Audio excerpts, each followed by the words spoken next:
Welcome to Dorsey and Whitney's webinar on litigation, The Pandemic's Next Wave. I'd like to introduce our moderator. Ed Magarian has a national trial practice as a partner in Dorsey's trial group in Minneapolis. Ed regularly represents public and private companies in court cases and arbitrations throughout the United States. These cases range from large business disputes involving his clients to disputes with state and/or federal government, to FINRA and other private arbitrations. Ed is highly regarded in the legal community. He has been named one of America's leading business lawyers by Chambers USA. He has been listed as a Minnesota super lawyer and listed in Best Lawyers in America since 2011. I would now like to turn the webinar over to Ed. Ed? Thank you, John. We all know that we have gone through trying times in our country before, some of which have left an indelible impact on us all.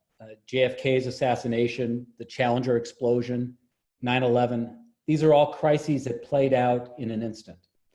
If you ask anyone who was of legal age at the time of any of these events, they probably can tell you exactly where they were when each of these things happened. These are also events that to one degree or another impacted or even shaped a generation. We're now living through a slow motion crisis. This enemy isn't fully understood, it can't be seen, but its consequences are clearly evident. In just the past several weeks, more Americans have died of COVID-19 than died in the entire Vietnam War. What we are going through now hasn't happened in at least 4 generations. It's not just a novel virus, it's a novel experience in the sense that nearly all Americans alive today are actually living through this for the very first time. This country is very different now than it was during the days of the Spanish flu. And so in modern day America, there is no reliable script that will tell us how this will play out. And what I just said has equal application to our court system. When you look across the country, there is no uniform court response to the pandemic. There are only differences between states. There are not only differences between states, but between localities, between federal and state courts, and between judges sitting in the same district and sometimes even the same courthouse. But the one thing I can say with certainty, or the 2 things I can say with certainty, are one, how we practice law and how our clients are impacted by the law have likely changed for the foreseeable future, if not forever. And second, there is a new wave of litigation building on the horizon that stems directly from this pandemic. And that really brings us to our panel presentation today, Litigation, the Pandemic's Next Wave. Before I introduce our panel, I do think it would be helpful to give you an overview of what's happening to litigation in this country. Filings first. The best reports that I've seen show that filings in the United States through at least early to mid-March were actually up overall. And then since then have taken a hit starting in the last half of March. That's probably not surprising to anybody given court closures like California and New York and other places in the country, and especially in some state courts. In fact, there are reports of attorneys where they can find a jurisdictional hook at least, filing cases in federal court when they otherwise might have filed in state court just to have their cases filed, or attorneys holding off on filing cases until after the pandemic is over or we get back at least to a new normal. Court activity as well has taken a hit. And again, that's not terribly surprising. There was a survey that was done that was published on April 21st that showed that judges were reporting about a 75% drop in court activity. Scheduling orders is one example. There's really a range of what's happening out there in the country. We range from courts that are trying to keep the docket moving, recognizing that it will slow down, to courts that have decided, at least for the time being, to accept that little will be done during this time frame. By way of example, the Northern District of Illinois, I've got a case down there, and they've issued a series of sua sponte orders issuing automatic stays of all deadlines. The first was an automatic stay of 21 days. An amended order came out that extended that by yet an additional 28 days. There's little insight into when the docket will start picking up, but in the case I do have there, we are starting to see small signs of life from the court. Judge Schiltz here in the District of Minnesota, he sent a letter on March 24th to parties in a case before him. And he said, quote, "We have no idea when we will resume normal operations, but even the optimists among us do not believe that we will be able to resume normal operations in the next couple of months. When we do resume normal operations, we will have a huge backlog of criminal cases that will move to the front of the line. We will also have to catch up on the civil jury trials that have been postponed. It is going to be a very long time before I can schedule a motions hearing in a civil case that requires multiple days of preparation. For these reasons, I have simply have to keep my civil motions calendar moving. I have already conducted hearings via video and telephone, and the hearings have gone well." And so he told the parties in that case that he will move forward with the motion scheduled for hearing on April 3rd. He says it would be by telephone, and as many judges are doing, they're telling parties to use a landline, not a cell phone. TROs are another indicator of court activity, but true emergencies are what's getting attention. And for anybody contemplating running to court on a TRO or some other emergency motion, they should keep the following in mind at their own peril. Just by way of example, a federal judge in Illinois, this is Judge Seeger, issued an order on March 18th. We sort of lovingly refer to this as the unicorn order. And in that order, in part, he states, quote, "This case involves counterfeit unicorn drawings. The complaint includes a few examples of products that allegedly infringe plaintiff's trademarks. There are phone cases featuring elves and unicorns, and a unicorn running beneath a castle lit by a full moon. Meanwhile, the world is in the midst of a global pandemic. The president has declared a national emergency. The governor has issued a statewide health emergency. The government has encouraged everyone to stay home to keep infection to a minimum and help contain the fast developing public health emergency." The judge then sort of turned to the request for emergency relief after noting temporary restraining orders. And he cited the limited staff resources that the court had and said, quote, "If there's ever a time when emergency motions should be limited to genuine emergencies, now's the time. The world is facing a real emergency. Plaintiff is not, motion denied." Not quite the order that I think one would want to get if one were bringing a motion for a TRO, for example. Hearings are another indicator of court activity.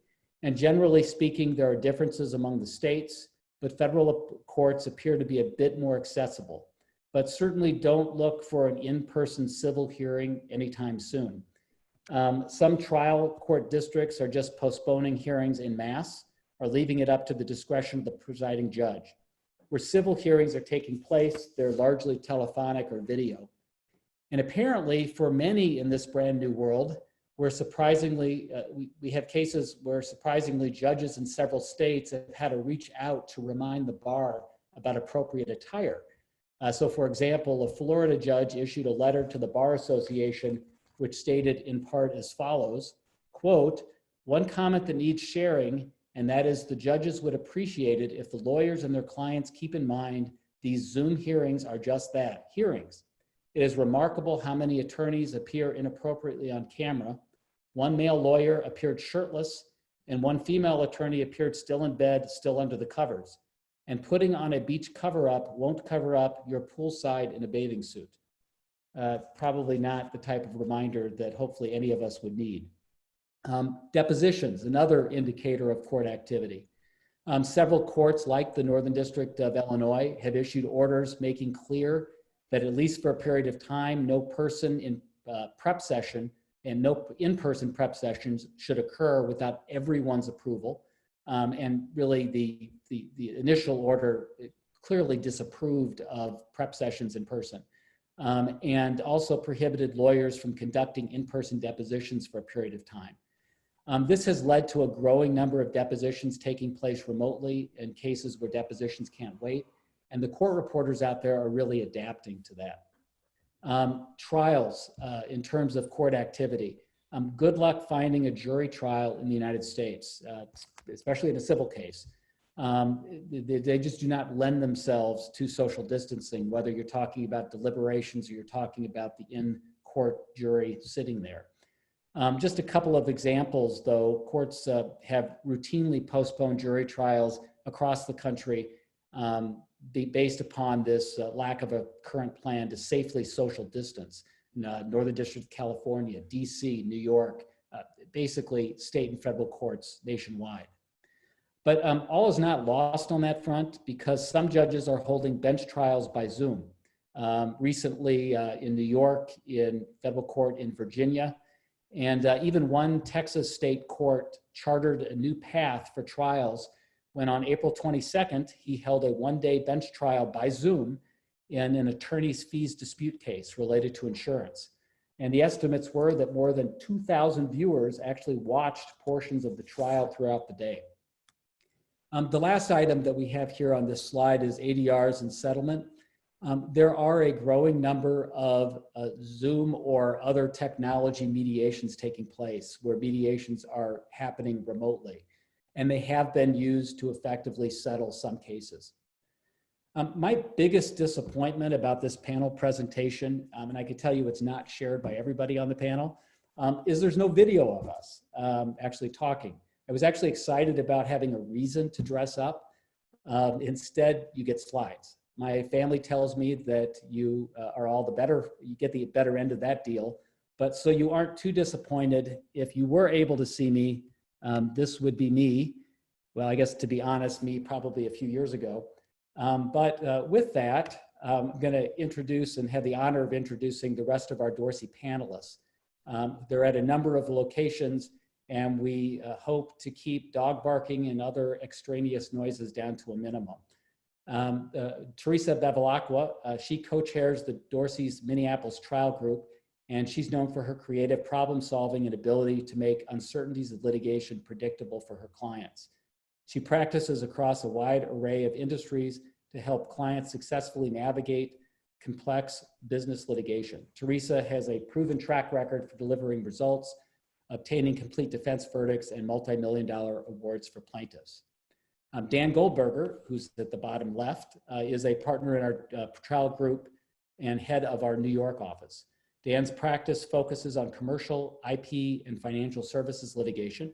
His outstanding litigation skills have earned him a designation by New York super lawyers. Melissa Raphan in the bottom middle.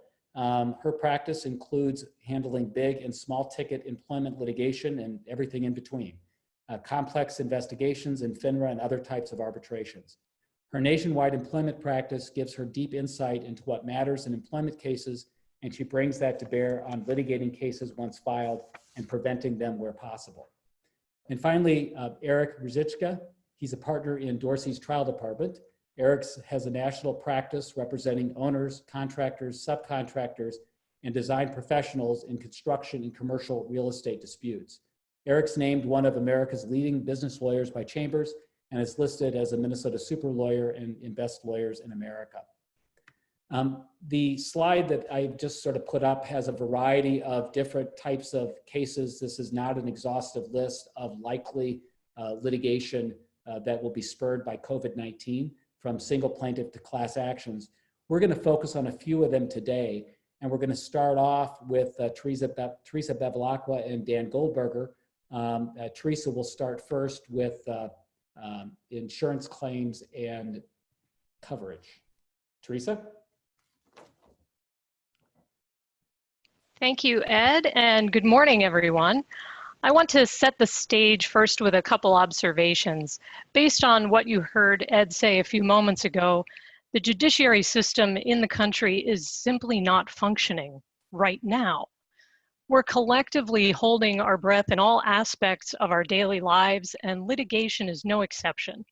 For these next 4 sections of the presentation, which all at their core are business contract related claims, Dan Goldberger and I are going to talk about the state of the law pre-COVID-19, a few of the cases we are monitoring where we have complaints or some early decisions, and where we see the trends, opportunities, and threats for our clients.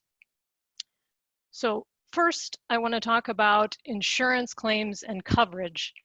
which I know is what everybody wants to start the day with on a Friday.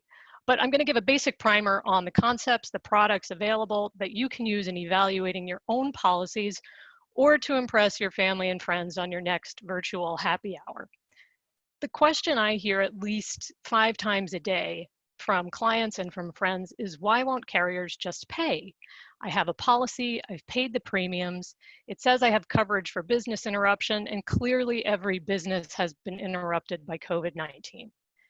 And the answer to that is, like all lawyer answers, it depends. And insurance claims are quintessentially contract claims. What does the policy say?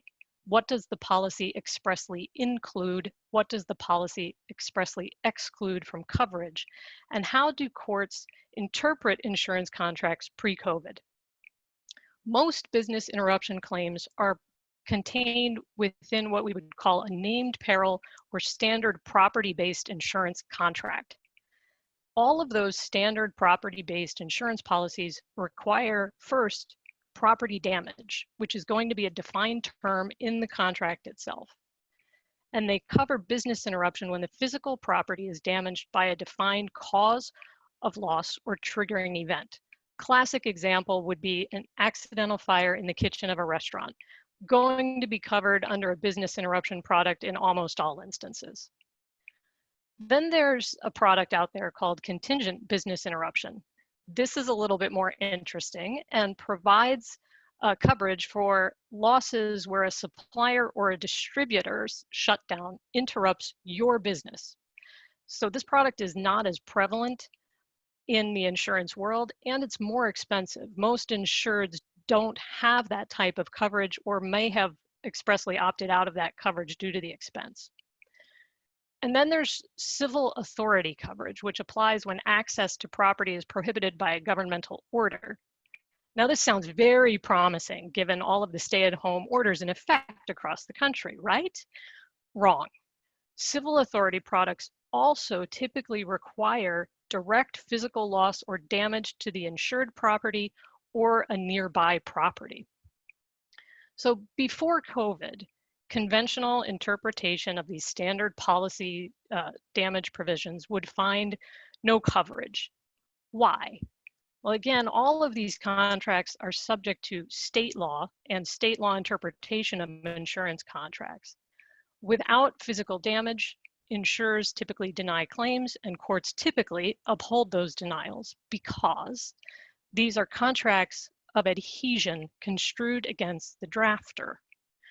And the drafters in this case, the insurance companies, write the policies very specifically and very tightly, typically. Now, courts do get to decide whether an insurance product or clause in an insurance contract is ambiguous. Where the language is unambiguous, the courts are going to apply the language as written, even if the result seems harsh. And there's no shortage of cases interpreting all of these types of provisions across the 50 states. Some states, as you might imagine, are more forgiving than others. Some judges are more willing to find ambiguities than others. But going back decades, courts have interpreted these property-based claims to require actual physical property damage. Almost all of the time, a virus such as COVID or a bacteria does not fall within the standard definition of a covered loss or triggering event. And we saw contracts for insurance start to change specifically after 2006 following an outbreak of SARS. Bacteria and contagion exclusions are now standard in most insurance property products. And courts interpreting those exclusions have come out mostly on the side of insurers, but like everything else, it depends on the language and the way the exclusion is written and the facts and circumstances under which the claim arises. Exclusions are the insurer's burden to prove in every case. If you don't have a specific bacteria or virus contagion exclusion, there are also other exclusions that often apply, such as environmental exclusion, which would preclude, or in theory could preclude, a COVID-19 claim. Now, you can obtain coverage for bacteria epidemics and pandemics through an endorsement. These tend to be more commonly purchased in the hospitality industry, but the cost is very high and there's a dearth of cases interpreting or applying these relatively new types of endorsements. So we have seen multiple class actions pending in the US related to insurance coverage and failure to pay on claims submitted by insured entities. The twist with these class actions, or the hook that they're looking for to try to get around the standard contract interpretation, is characterizing the insurance contract as an all-risk policy. And the plaintiff's lawyers are, on behalf of policyholders, are claiming that the insurance covers anything and everything that could possibly go wrong unless it's specifically excluded. And as you might imagine, insurers have fought back and asked to declare that these policies do not cover COVID-related losses based on the plain language. More of these cases are filed each day, which means I think we are going to see an uptick in multi-district litigation as a means of handling the sheer volume of cases, not only in insurance, but in other contexts. And I just want to highlight the one case on the bottom of the slide, because I think traditional interpretation is not going to be helpful, and we have to be a little bit more creative looking for coverage for policyholders. So first of all, Danny DeVito is not the Danny DeVito you are thinking of, but the Supreme Court of Pennsylvania is opining in this case on an executive order and the constitutionality of it. We don't have any insurance specific claims construed yet with respect to COVID. We just have complaints, but we do have interpretation of what is allowed in an executive order, and that COVID is no different from a hurricane, earthquake, or other type of natural disaster. And when you have that strong of a language from a Supreme Court supporting the actions of an executive branch, there may be a hook for a potential path to success on a business interruption claim. And now with that, I'll turn it over to Dan. Good morning, everyone. Pre-COVID, courts rarely excuse contractual performance due to events outside the party's control. I think that's probably going to change a bit. The primary contractual mechanism to excuse performance is a force majeure clause. A force majeure clause is a contract clause that excuses performance based upon circumstances beyond the party's control. So they typically include the same type of language: acts of God, acts of government, war, flood, fire, civil unrest, acts of terror, strikes, stuff like that. Courts have interpreted these types of clauses extremely narrow in the past, and as a result, parties infrequently rely on them. So for example, in New York, to enforce a force majeure clause, the clause must specifically include the event that includes that prevents performance, such as a pandemic, a catch-all, such as event beyond the party's control. In New York, those are construed extremely narrowly. And to be included in the catch-all, the event must be the same kind or type as the specifically enumerated events. You also must show that the performance was impossible and it was caused by the force majeure event, and also that the force majeure event was not caused by the party's own actions. In this case, I don't think that's going to be an issue. There also may be contractual requirements that you must invoke, such as a notice provision, in order to be eligible to use the force majeure as a defense. In contrast, for example, Delaware does not take the same approach. They have a much broader reading, and they will enforce catch-alls. So if you have a language that says that performance will be excused for any reason whatsoever beyond the control of a party, then a Delaware court is much more likely to enforce that than a New York court, although that could change. There are also a series of related common law doctrines. First one's impossibility, and this one is interpreted literally. It excuses performance where performance is impossible due to an unforeseen event. This does not include impractical performance or performance where it would be extremely unprofitable or extremely costly. Those are excluded in the impossibility defense, and it's just construed extremely narrowly. Similarly, frustration of purpose. This excuses non-performance when a change in circumstances makes one party's performance virtually worthless to the other, thereby frustrating that party's purpose in making the contract. Unlike a force majeure defense, there's no need that the contract specifically mention this. And a good example of frustration of purpose is if you rent a room to watch a parade and then the parade is canceled, you can rely on a frustration of purpose to get out of that contract, as there's no reason to rent the room if you can't watch the parade. There's also commercial impracticality, which excuses the performance of a seller in a sale of good contracts under UCC section 2-615. And there, in order to take advantage of this defense, you would need to show there was a contingency, such as the pandemic, that performance was impractical due to the contingency, and the non-occurrence of the contingency was a basic assumption of the contract.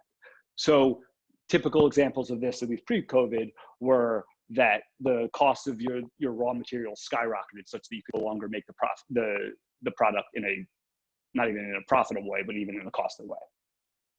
So let's move on to the next slide of post-COVID. We have seen, and we're still in the early stages of this, a lot of contract performance cases being filed. Most of them are being filed in the consumer context, but we expect to see much more in the commercial, meaning business to business against business context over the next several months. And I think so far we've really only seen the tip of the iceberg. In the commercial cases, or sorry, in the consumer cases, the plaintiffs are looking to excuse performance in terms of paying fees or to get refunds for services that they paid for, but they're not being performed. So the typical types of defendants in these cases are gyms, universities, cruise lines, airlines, travel agencies, ticket brokers, and businesses like that. In the gym context, a lot of gyms had refused to suspend membership dues while they were closed as a result of COVID. In New York, for example, the state attorney general's office ordered New York Sports Club to stop charging fees, claiming it was a violation of state law. There have been class actions across the country against both large gym chains as well as small gyms and yoga studios for this very reason, to stop or suspend the membership dues while they're closed due to COVID. Universities have also been defendants in a number of class actions filed across the country. And this is both public and private universities. And there, the plaintiff students are seeking refunds for tuition as well as for room and board. And with respect to tuition, even where the universities are offering online classes, they're saying that's not what they paid for. And it's going to be interesting to see, at least in the university context, as well as all the other contexts, whether there's legislation passed to address some of these issues, and that could possibly moot some of these cases.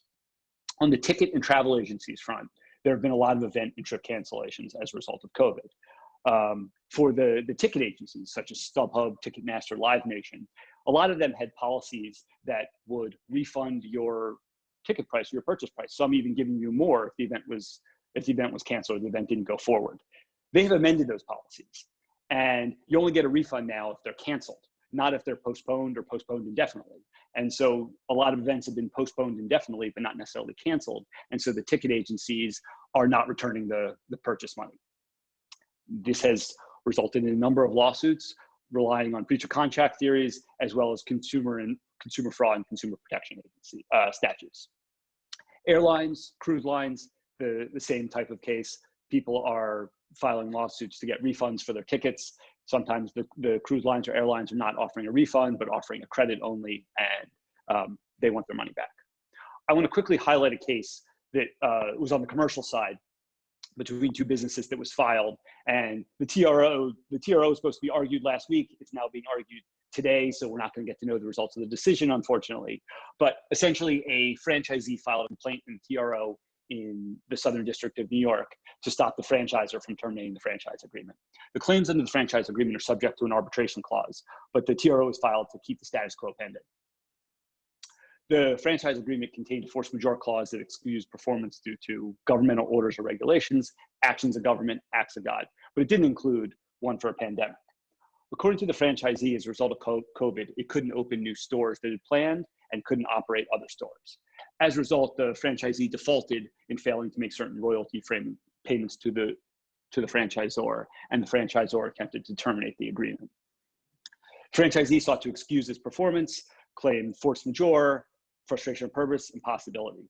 The franchisor said, no, first of all, your non-performance, the non-payment of royalties, began before COVID, and thus it wasn't the cause. And in any event, the force majeure is excluded from payment of royalties.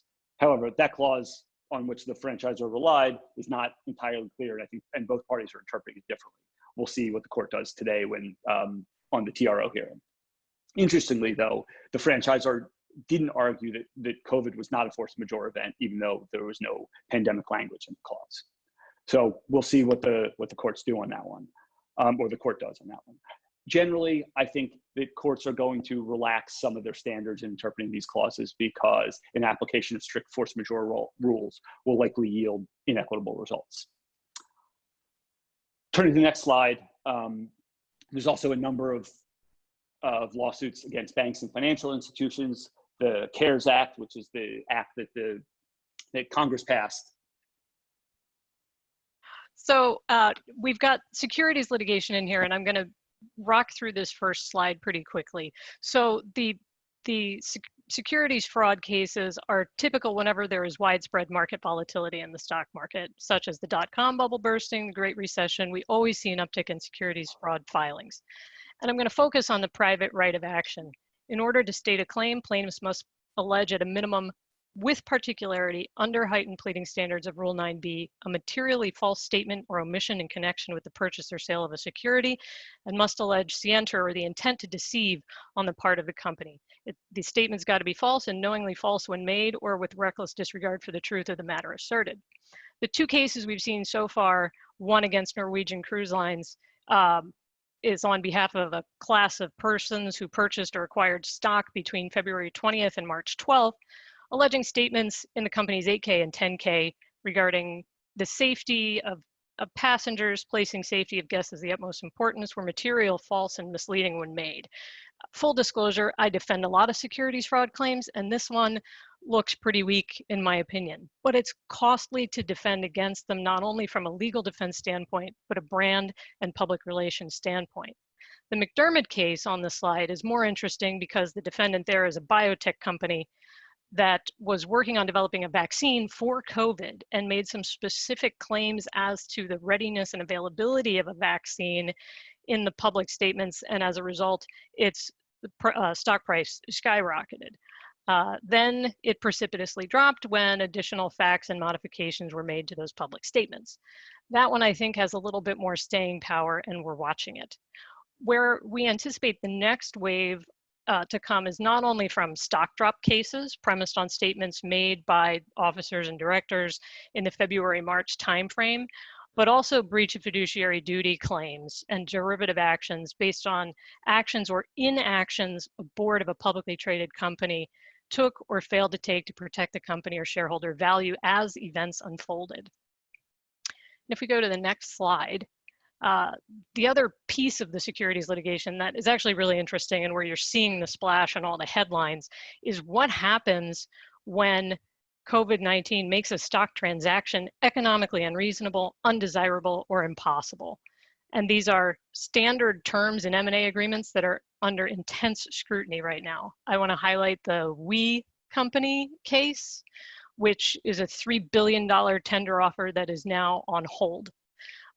The SPVS buyer, L Brands, those are two companion cases where they have, the buyer and the seller have sued each other. That's the Victoria's Secret case, again, in a multi-million-dollar deal.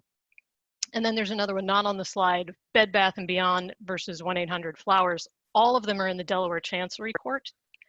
And these cases are cases where the courts are going to look at what do the terms say and how are they being construed, and they're going to construe them strictly.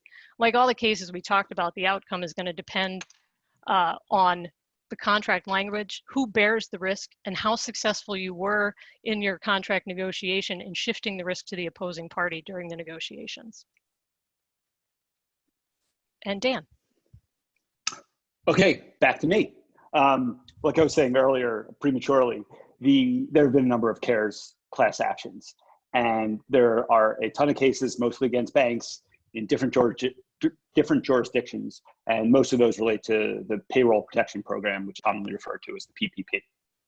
I want to highlight a case that I have here on the slide, the Profiles Inc. case against Bank of America from the District of Maryland. And we actually have a decision in this one. It's on a TRO.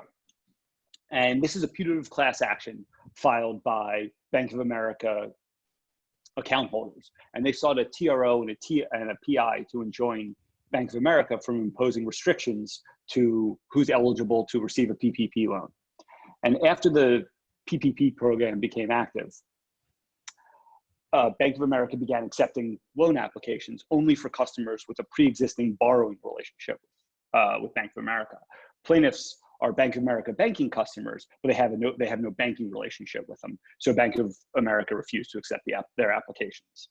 Then Bank of America modified their loan rules to accept applications from depository-only customers, provided that they had no credit or borrowing relationship with another bank. These plaintiffs had borrowing relationships and credit relationships with other banks and financial institutions, so they were denied again. The crux of their claim is that Bank of America shouldn't be allowed to place restrictions on PPP loan applications unless those restrictions are specifically enumerated in the CARES Act legislation. Before turning to the merits of the claim, the court looked to see whether the CARES Act had a private right of action.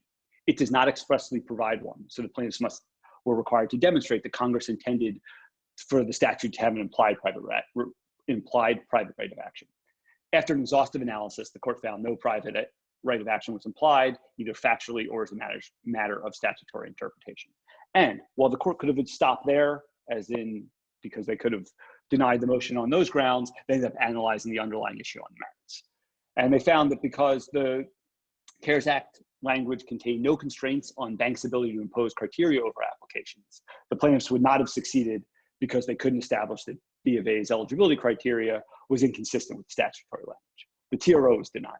Now, they can still prove their claim on the merits, but as we all know, when you lose a TRO and you lose the likelihood of success on the merits, it's a pretty good prediction of how it's going to go. A couple takeaways from this case.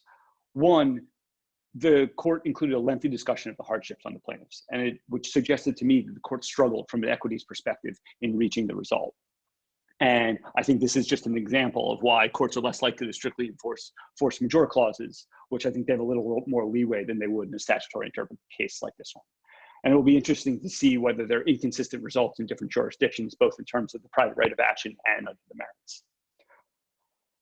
There are also, I just want to quickly highlight, there are litigations to stop foreclosures. They're usually seeking an injunction, calling foreclosures during COVID commercially unreasonable. That's like the Schuff v. Bank of America case in the Southern District of West Virginia. And there are also cases where lenders have suspended benefits. This one is I'm probably going to butcher the plaintiff's name, Oxenendler versus North Star Education Finance in the District of Minnesota. This is a class action against a student loan provider. And as part of its loan agreements, the lender offered credits lowering the interest rate when borrowers paid on time. The lender suspended the program as a result of COVID due to changes in economic conditions. Turns out they tried the same thing in 2008 during the financial crisis. They got sued and then they settled. This case involved the same allegations, breach of the loan contract, but also it includes claims for breach of the settlement agreement from that 2008 case because they weren't allowed to adjust the loan rates. It also involves consumer protection and fraud statutes. And I think this one's likely to turn out the same way, though the plaintiffs may try to gain additional leverage given that they've done this before. Okay, I think it's up to Melissa now. Melissa, go ahead. Thank you. Thank you. I'm pleased to be here today. And I want to start by saying that in the world of employment law, we expect the expected and the unexpected. This orientation to the workplace captures perfectly what we are seeing with the COVID-19 employment lawsuits. The cases that are being filed loosely fall within one of three categories. Category 1 are lawsuits based on existing laws with fact patterns that we know. Category 2 are lawsuits based on existing laws with novel fact patterns.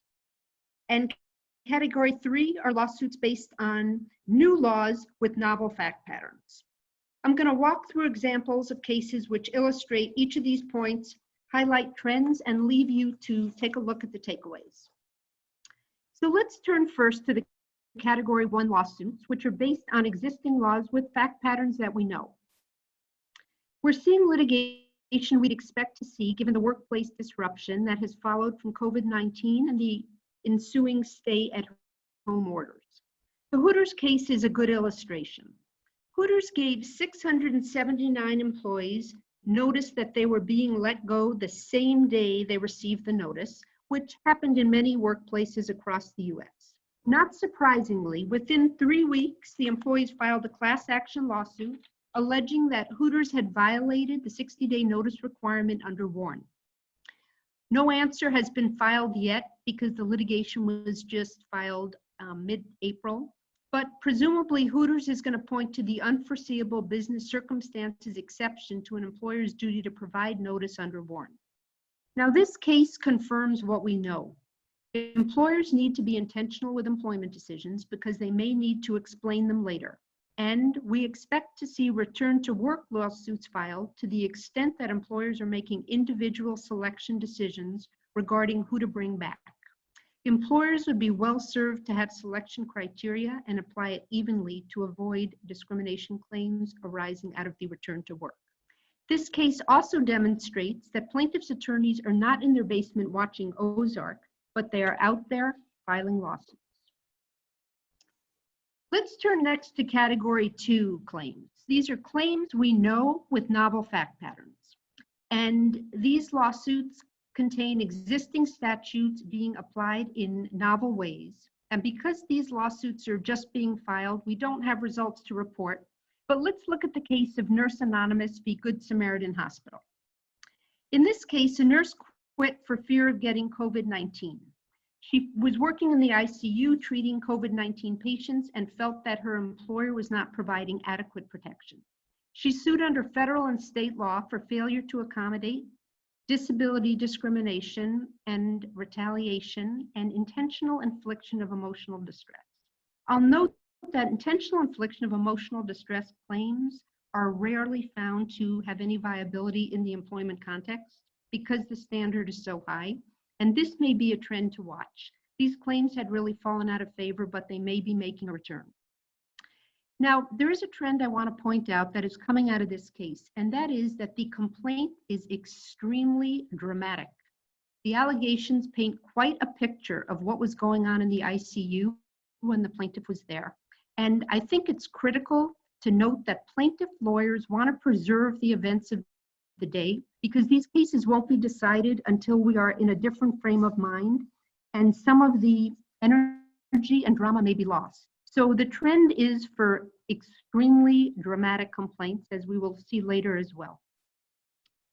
The other thing I would keep in mind is what is going to become a very familiar plaintiff's mantra, which is plaintiff lawyers alleging that their clients faced a Hobson's choice. Keep their job or risk getting COVID-19. Those allegations appear in this case, and I'm confident that this is just the beginning. I want to highlight another trend and that is that this plaintiff filed under a pseudonym. And pseudonymous litigation is rare in the employment context, really used only in instances where a plaintiff might have been sexually harassed and wants to preserve his or her identity. This may become a trend because in the Nurse Anonymous case, the plaintiff's lawyer made a point of saying that he was using the pseudonym both because he didn't want the lawsuit to impact the plaintiff's career, she's a young nurse, and to reduce the likelihood that she will have difficulty finding work because she was exposed to COVID-19 in the course of her employment. Category 3 cases are those new claims based on a new fact pattern. And a good example is highlighted in Hand v. Carolina Scales. This case involved an hourly non-exempt employee who brought FLSA claims because her employer deducted 30-day meal period each day, even though she didn't apparently take her lunch. But more to the point here, she experienced symptoms of COVID-19 and her employer sent her home until she was able to produce a negative test for COVID-19.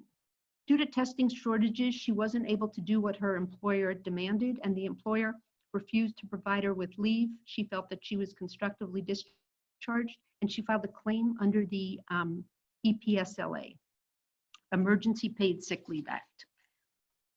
One of the first cases filed under the Emergency Paid Sick Leave Act, and I think it only a trend of what's to come. In another case filed under the Act, and this case actually goes to a new, sort of a new arena, or let's say an old arena making a comeback, and that is the motherhood bias claims. And the case is Jones v. Eastern Airlines. This is a case brought by a single mom who allegedly sought 2 hours a day to shepherd her 11-year-old through his virtual school day, and she wanted to work from home. As alleged in the complaint, Eastern Airlines responded to her request by telling her that it was not in her best interest to make the asks and firing her shortly thereafter for an allegedly different reason. I say alleged because all we have is the complaint at this point. Now, she brought claims under the FFCRA, Family First Corona Response Act, state statutes, because federal law doesn't provide protection for familial status and caregiver status, but state laws do. She filed under state law, and I think that is a trend of what's to come.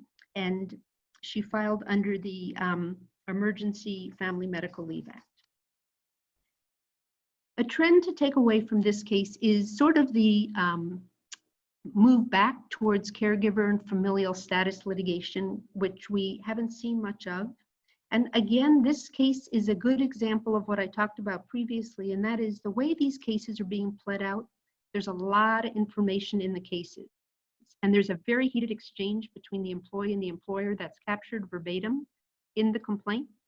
And I would say for two reasons. The first is because we later won't remember exactly what was going on at the time, and the tension and the stress that people are feeling comes out in these emails. In addition, it's important for employers and their employees to remember that because people are probably increasingly turning to email as if that were possible, it's important to consider tone. And if you take a look at the allegations in the complaint of Joan v. Eastern Airlines, you'll see that that advice may not have been taken in connection with those emails. Now, harassment. Let's just go back to the previous slide for a moment. Harassment in the age of COVID-19, litigation, boon or bane? $64,000 question. I think the answer simply is yes. On the one hand, people are not in each other's physical presence, which would suggest a decrease in harassment because there are no actual happy hours, no sales conferences, no opportunities which tend to be breeding grounds for sexual harassment claims. On the other hand, some employees, surprisingly enough, do use online meetings for purposes other than the intended. So I would say with respect to harassment, claims could go either way, and we haven't seen enough yet to know what the trend is. Next slide, please. Litigation related to compensation. We're seeing the typical, the FLSA and the final pay claims, but we're also seeing claims where people are being terminated because they say they're being terminated in retaliation for requests that are being made, and employers are not properly paying them out when they are terminating them. So these final pay cases, these are claims that we know, but coming back with novel fact patterns. Retaliation and whistleblower claims, I think, are going to be the next big wave of litigation because employees are using OSHA guidelines to tether their whistleblower claim to a violation. OSHA has also indicated that, while not immediately, it will be taking more of a first-line position on enforcement actions, and employers want to just make sure they're staying abreast of the OSHA guidelines because a number of guidances have been issued, and employers will want to make sure that they're following them. If I could have the next page, please.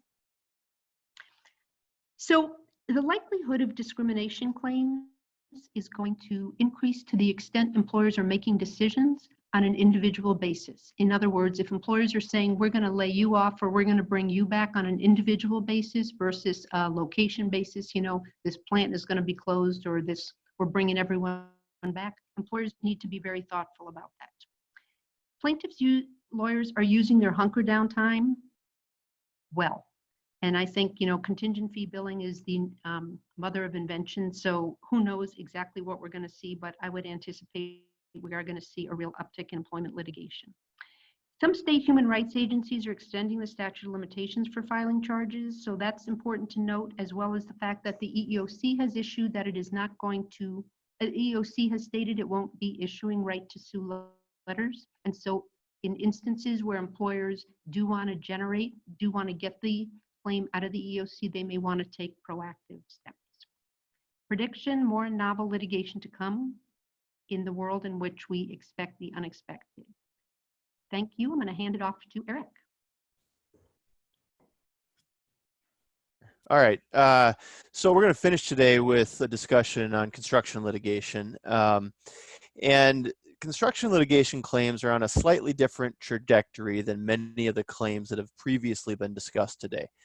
Some of this results from many construction contracts having a process within them that takes a little more time for the claim to materialize. There's often arbitration clauses that also have pre-mediation requirements or sort of a hierarchy of internal discussions that must take place before claims can be brought. More so, I think there's also the result occurring that it's just the natural flow of construction claims. Many claims aren't asserted in the construction context until a project is completed, or in our world now, if there's a project that's being held up for pandemic reasons, it becomes clear that the project won't move forward. So while we have not seen a significant influx of case filings for construction claims, we are seeing an increase in claims being prepared and of parties providing notice of potential claims. So we can't cover every potential pandemic-driven claim today. I want to touch on several that we are observing that will likely drive litigation as we emerge from the current pandemic environment. The first and most obvious are force majeure claims. I'm not going to repeat the analysis from earlier in the presentation. However, it is true that nearly all construction contracts have force majeure provisions, whether they explicitly refer to them as force majeure or otherwise. They are almost always in there, and claims under those provisions will be very contract and state specific. For example, we've got the provisions referenced here. The AIA contracts provide compensation for what they describe as causes beyond the contractor's control. So very general. The consensus docs contracts that many people see, on the other hand, specifically reference epidemics as a basis for force majeure claims. So importantly, force majeure claims in most contracts only provide for time extensions. They generally do not provide for compensation for additional costs that have been incurred as a result of force majeure events. The other important point that I want to note is that notice provisions are not impacted by force majeure events. In other words, while a project might be on hold and many other aspects of our lives are on pause, the requirement to provide notice of a force majeure event still exists. Often you'll see a 21-day requirement. I've seen contracts with as little as a 2-day requirement for notice on a force majeure event. So this is something that you should be aware of and looking at closely. While force majeure claims are often getting top billing in the construction analysis, I can't stress enough that they are not the only claims that are arising from the pandemic.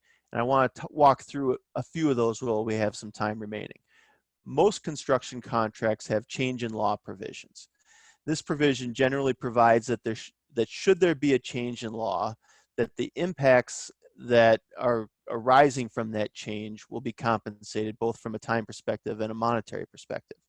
Again, this is going to be very contract specific, and the important thing is how the contract defines what a change in law is. I think executive orders would usually be considered to be a change of law. Often regulatory changes are specifically referenced. So if workers now need to stay 6 feet apart, or work staggered shifts, or work with masks that limit productivity, there may be claims under these change of law provisions. A couple of important points to keep in mind as it relates to changes in law provisions. First, unlike force majeure changes, a change in law provision usually provides for adjustments to both time and price. Second, it's important to connect the dots. You need to connect what actual impact is being driven by that change in law. So whether it's setting up time codes or whatever needs to take place, you need to be careful to make sure you can identify what's actually a result of the change of law as opposed to some other issues that are occurring. Most construction contracts also have an emergencies clause in them. And I included the AIA language on emergencies here, but most contracts have something similar, indicating that in an emergency, it's the contractor's obligation to take action to keep people safe and that they will be compensated for the costs of doing so. I think this might be a little bit more of a stretch, but we do anticipate that downstream contractors working on projects will present claims under such clauses. Another area that the pandemic's going to impact is how we look at no damage for delay clauses. Many construction contracts have such clauses in them, and most states have found no damage for delay clauses are enforceable. However, nearly all of those states also have exceptions to those clauses for when they won't be enforced. For example, most states have an exception that delays that are outside of the contemplation of the parties at the time they entered the contract will be compensable, even if there is a no damage for delay clause. But again, very fact and contract specific, and it can be nuanced. For example, if we look at that consensus doc language that we talked about in the force majeure discussion, if you have a force majeure provision that specifically references pandemics, courts might say, well, it actually was in the party's contemplation, and so no damage for delay clauses will still be enforced.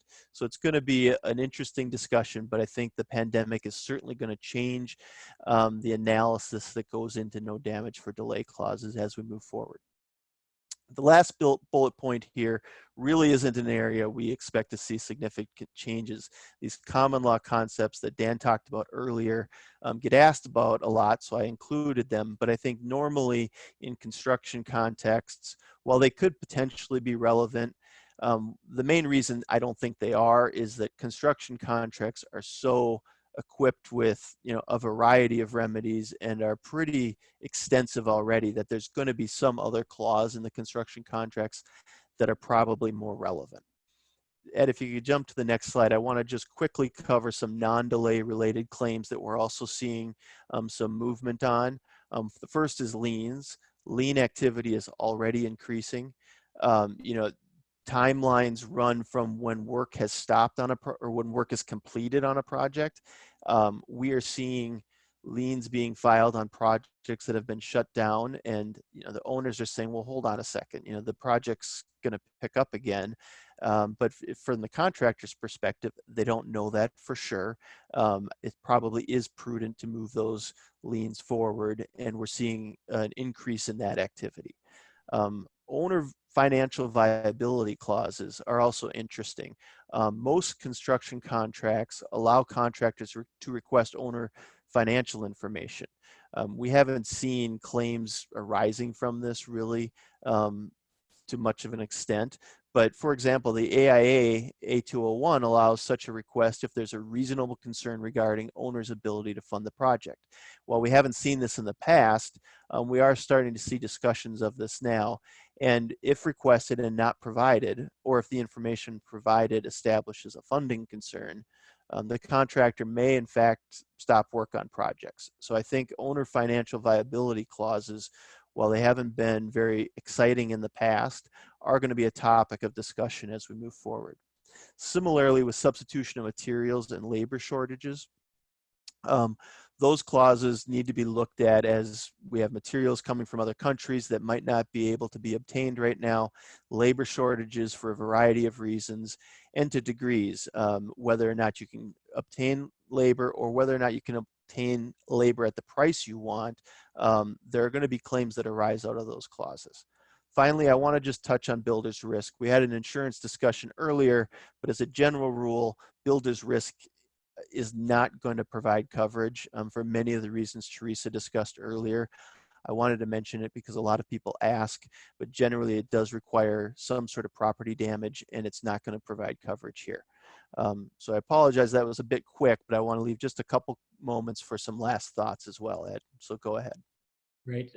Thank you very much, Eric. And we do have a few seconds for each of the panel members just to give some very brief closing thoughts. And I'll go ahead and start sort of on the prediction bandwagon. And I'll talk just about depositions. I do expect an increase in remote depositions long after this pandemic has ended. It has existed in the past, but I think people, for three reasons, it's going to become a bit more permanent and more widespread. People are becoming more comfortable with remote technology and various platforms available. And that's number one. Two, court reporting agencies are quickly adopting to offer this service.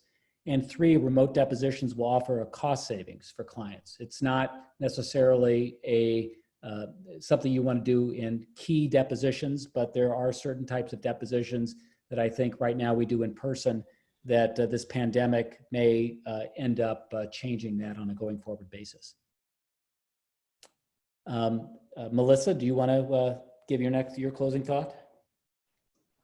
I think there's going to be an increase in remote mediations long after we sort of get out of this stage that we're in, for the simple reason that I think they've been more effective than people anticipated, which does suggest that in-person maybe has less of an impact than we all think.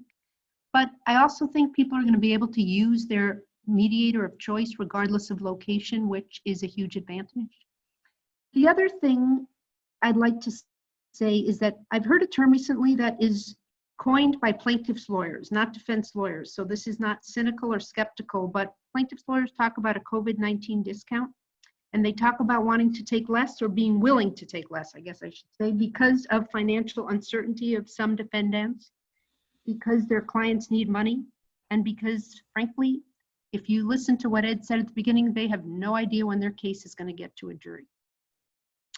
So with that, I hand it off. Great. Eric. Yeah, that's a good segue, actually. I think that there is going to be a reality that we have to come to grips with, that there's going to be trials and arbitrations done in ways that we've never done them before. And there are disputes that are out there that can't be resolved.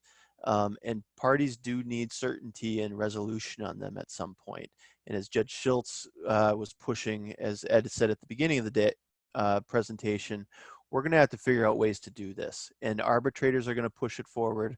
Judges are eventually going to see what other judges are doing and going to push things forward as well. And as an industry, I think we need to accept that we're going to try cases in ways that are different than we've ever tried them before. And those that are starting to do that and getting ahead of the curve are going to be more comfortable with it, and they're going to be in a better position to handle it. But I do think it's just a reality that's going to occur. Thank you. Dan? Okay, I'm going to give a couple closing thoughts on scheduling and TROs. First, on scheduling, I think every court in the country and every judge, they're going to do it differently. In New York, state courts are still closed, but I think the takeaway that we can rely on pretty comfortably is that expect significant delays. You might have, in terms of filing, in terms of getting motions heard, and in terms of getting resolution, all the timelines are going to be extended. So it is just going to take a lot longer. And in terms of scheduling, I think everyone should get comfortable with technology and virtual appearances, because I think they can be much more regular going forward. And with TROs, as Ed alluded to earlier with the unicorn order, I think they're going to be stricter, at least for non-COVID cases, but they might be less strict for COVID cases. And just remember, you might not be able to have an in-person argument on your TRO. So with that, I turn it over to you, Theresa. So all the uncertainties, two truths I think are readily apparent from what we've seen so far and what we've talked about today. First, there will be additional litigation. Certain types we've been able to cover, others we haven't even touched on today. But that is going to increase, and at a rapid rate, as soon as courts are open for business again. And second, during the course of these new waves of litigation, there will be changes in the law that are necessary in order to fit the unique set of circumstances that no one predicted or could have predicted before now. And as a result, very on in this pandemic process, Dorsey organized a dispute anticipation and response team, which we call DART. And it's a cross-disciplinary team whose purpose is to monitor case filings and decisions across various jurisdictions and other parts of the world, so that we can advise our clients proactively, and we are ready to assist our clients at a moment's notice. Dan and I are both members of DART, and we are poised to assist you and pair you with Dorsey subject matter experts on any type of litigation you may be facing or that comes your way on this next tide. Great, thank you, Theresa, and thank you to everybody who attended this presentation. We appreciate it, and we hope you found something helpful for yourself. And if you're looking for the materials and attendance sheets, they're available for download for Dorsey's webinar. And a reminder was sent yesterday from events@dorsey.com, where you can find that. And also, please don't forget to complete the attendance sheets and return them to attendance@dorsey.com. And with that, I hope you all have a very nice weekend. Thank you.